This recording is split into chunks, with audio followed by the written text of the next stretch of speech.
You're here with Omni Loop Blues, Yes. which, if we look back at Jacqueline Argentine, there's a lot of play in Jacqueline Argentine in terms of the narrative structure. There's a lot of play with time, and this one amps that up.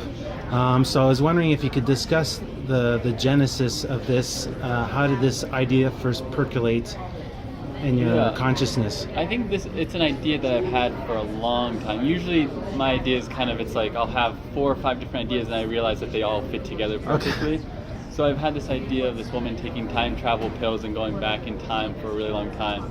And then I had another idea, or it was just recently I was on the Omni Loop in Miami and I was thinking about it just as a cool name for a train because it's the Omni Loop and it just goes around downtown in Omni in Miami. And then it was kind of the feeling, when I locked into the feeling that I was like, oh, I want to make a movie about this feeling. It was this feeling of unrealized potential, of regret, and sort of looking forward and looking back at the same time, looking forward at impending death and like what can you do with the time you have left, but also looking back at things. But you're too young to have all these worries and anxieties. It makes no sense. Never too young to start. I think it's never too young to start figuring it out, because it as a young person, and then there's also she's in her mid 50s, and there's also a character who is my age, 27, 28, and it's sort of about both of those points, the younger character looking forward and the older character looking back.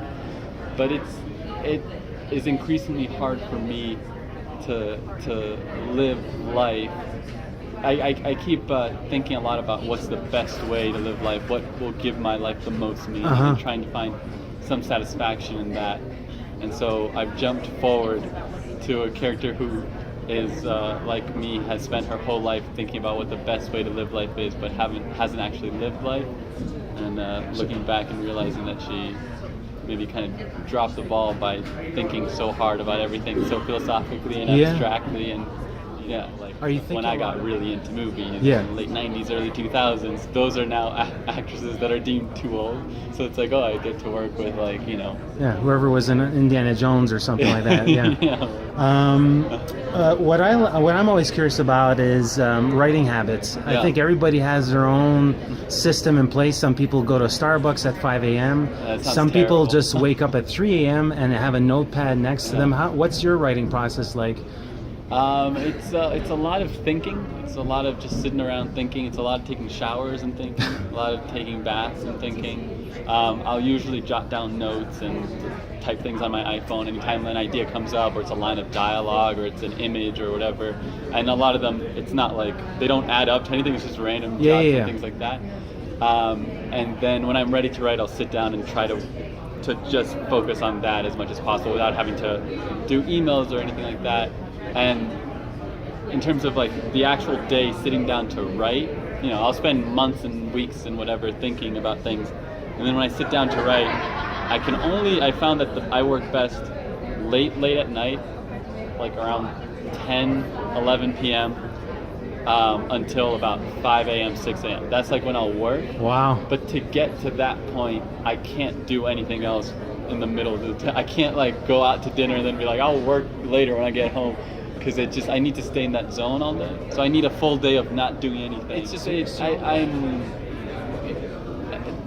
think it's not even like a cool thing. I think it's honestly like I've spent a whole day being bored and I have nothing left to do but write. And that's the only way to motivate myself to write. And then when I sit down, there's no distractions, there's no people texting, there's nothing left on the internet, there's no like TV to watch, and it's just easy for me to get into that zone. I feel like I work better. I'm more focused. I'm more focused in a weird way.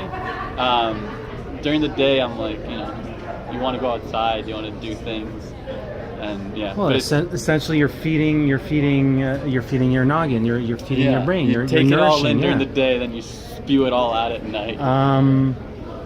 So one question I've been asking you folks is why is this a story you need to tell? Which is an interesting question. It's a question they ask a lot at the labs, and it's a question that I think a lot about, because I was originally going to write something else with film too. I had a different idea, and this sort of grabbed me in a way. And usually, it's usually with my films, I've like hit an impasse at some point, and I'm trying to figure it out. With Yearbook, it was this idea of realizing that the things I make won't be around forever. Uh-huh. How can I keep making work knowing that it's not going to be around forever? And with Jacqueline also, was a lot of questioning sort of the point of movies, if they're even relevant anymore, and sort of also trying to figure out how to construct a narrative as a way to express myself and sort of the weirdness of that. And with this, there's a similar feeling and an impasse where I don't quite know, and maybe this is getting too personal, but I'm having a hard time knowing how to live, especially now since this election. I feel very unfocused and sort of unmoored. Is that a word? I don't know if that's a word. Okay. But I feel sort of adrift. And this is a character that isn't fully living and is sort of just doing the same thing over and over and over again, and is trying to figure out what the best way forward is. It sounds like she has a Facebook account. Yeah. And that's sort of where I'm at right now, and I don't quite know what the answer is, which is the process of writing. Yeah. In that is where I'll do it. So selfishly, I need to tell the story because I need to figure out how to live my life. Great. And live it in a way that is satisfying. As we know, and I've never been to the labs, but it's very much a supportive process, but it's also they break you into pieces, and they disassemble you, and you're left to pick up the pieces with a helping hand. What specific aspect of the project of Omni, what facet do you now leave the labs and you're more confident about? More confident? Yeah, about? like a specific feature or a specific moment or a sequence or maybe just style or tone. Is there something that you're like? I feel very confident in terms of the overall concept and the structure and the tone, and those are all sort of the like vague guiding principles. I feel like I've zeroed in on that, and now it's just a matter of actually figuring out the plot and the characters and the things that are going to give meat to that like vagary surrounding it. But I've developed a way of writing and structuring and sequencing things and collaging things together that I really like, and it's fun to write. So I'm excited to get back and work on that while also figuring out my characters. Yeah, that's fine. That's fine. So go live life a little bit. Yeah. I gotta get some more experience. Sit on some subways. Go to coffee shops and just hear out people.